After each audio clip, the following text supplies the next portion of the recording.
So you got sucked into the horrifyingly addicting world of Phasmophobia. If you're anything like me and are way too goddamn scared to get through the tutorial, this video is for you. If you actually have some sort of guts and went through it, you're a god, but I might have some info in here that you didn't know. And if you found this video just randomly and have not tried the game, this will probably convince you to get it, because this game is amazing. What's good, everybody? Welcome to the first video in my series for Phasmophobia Beginners Guide, where I talk about all the things you need to know to try not to get killed by a ghost, or try not to kill yourself with heart attack from this game. In the first video, we're going to be covering each ghost type, what its weaknesses are, and how you will find it in your hunt. Before I go into the video, I have all of the timestamps for each ghost type down in the description below, so if you're just looking for info on one certain ghost, they'll be down there.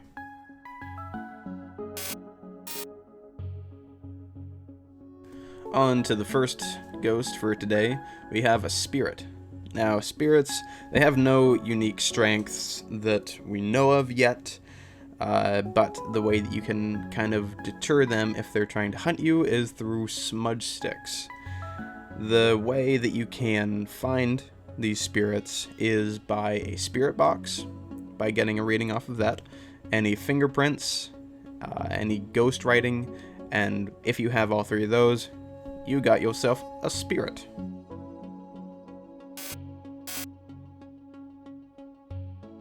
Next up, we have a Wraith. Wraith's strengths are that they cannot be tracked by footsteps, but luckily they have a toxic reaction to salt. So if you put one of those in a doorway, you're going to be set. They aren't going to really be able to just charge you and kill you without mercy. The way that you can find a Wraith, though, is if you have a fingerprint reading, if you get freezing temperatures, and if you get any sort of reading on your spirit box. Whether he's just saying hi or he just wants to kill you. Never know. But you might have yourself a Wraith.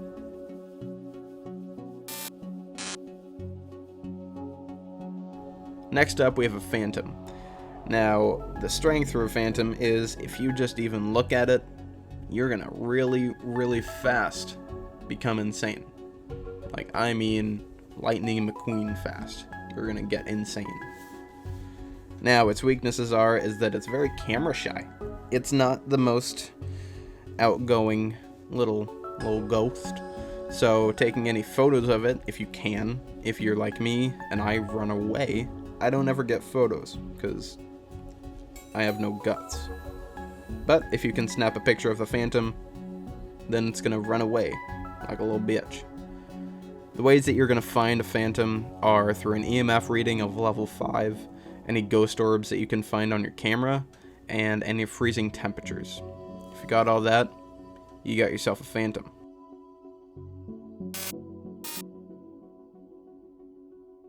Next up, I'm pretty sure all of you have heard of this ghost in your life, or at least seen one of the movies, one of them being good, one of them not. Next up is obviously a Poltergeist. Now, their strength is that they can chuck shit at you. So, yeah, you better get ready to dodge, duck, dip, dive, and dodge with these motherfuckers. Now, its weaknesses are empty rooms. It has separation anxiety. You don't want to leave them. They get sad, and then they start throwing tantrums, and then throwing shit at you. The ways that you're going to find any poltergeists are through a spirit box, fingerprints, or ghost orbs on your camera. If you got all those, you got a little bitch of a poltergeist.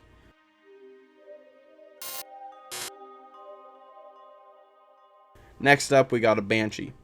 No, not the jet from Halo. Not like that, sadly. But a Banshee's strengths are that it will target one person at a time. Super cool. And it's scared of Jesus. So if you throw the crucifix at it, it's gonna run away because it's atheist. The ways that you're gonna find a Banshee are through EMF level 5, fingerprints, and freezing temperatures. That's a Banshee.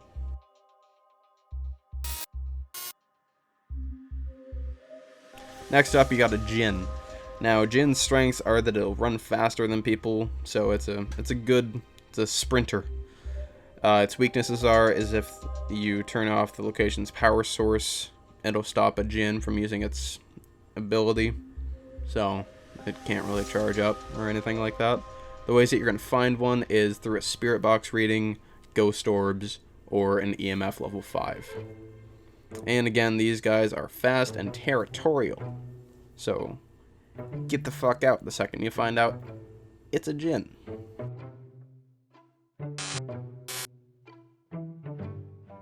Next up, we got a Mare. Now, the Mare's strengths are that it has an increased chance of attacking in the dark, and its weaknesses is lights. It doesn't like lights.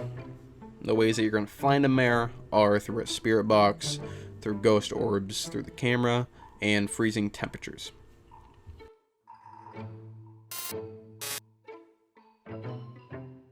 Next up, we got a lovely Revenant.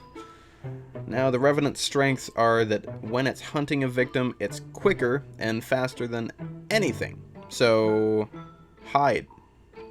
Don't try to run away from these guys. I've made that mistake way too many goddamn times.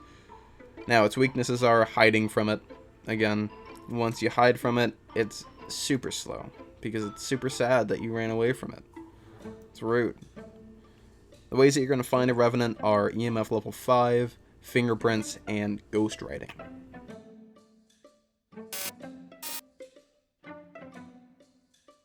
Next up, we got a Shade.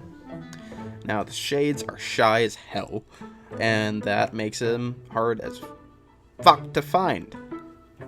Now, its weaknesses are if there's multiple people around, it's really socially awkward. So, yeah, it's just not. Don't try and have like just a small talk conversation with it. It's gonna be really awkward and uncomfortable. The way you're gonna find a Shade is through EMF level 5, ghost orbs, and ghost writing.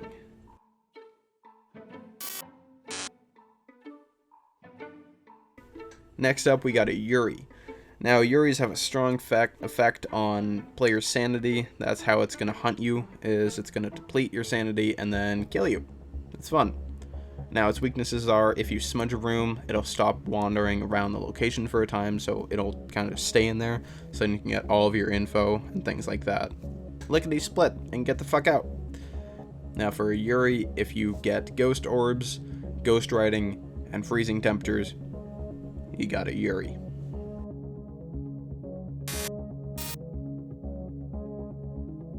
Next up, we got an Oni.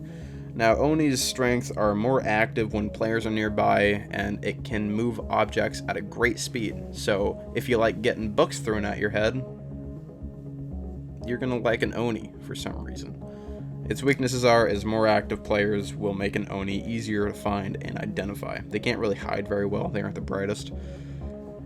So that's an Oni. If you get EMF level 5, spirit boxes, and ghost writing, you got yourself an Oni.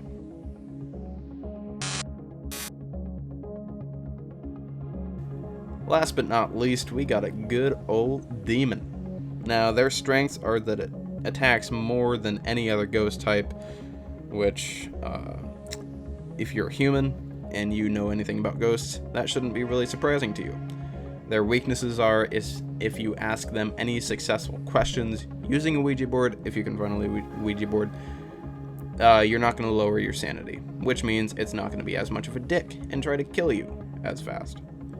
The ways that you're going to find a demon is through a spirit box, through any ghost writing, and any freezing temperatures. You have those three. Good luck. You got a demon. That's going to do it for me today, everyone, in my very first video of my Phasmophobia's beginner guide. If you liked this video and are excited to see more of my tips and tricks and everything for Phasmophobia, hit the like button. That way I know you guys are actually enjoying this content. And if you liked this video and you like seeing more VR gameplay and VR news and tutorials, consider subscribing and turning on the notification bell to be notified whenever I release any new videos. I release videos Monday, Wednesdays, and Fridays. Alrighty, everyone. That's going to do it. Have a good one. Bye.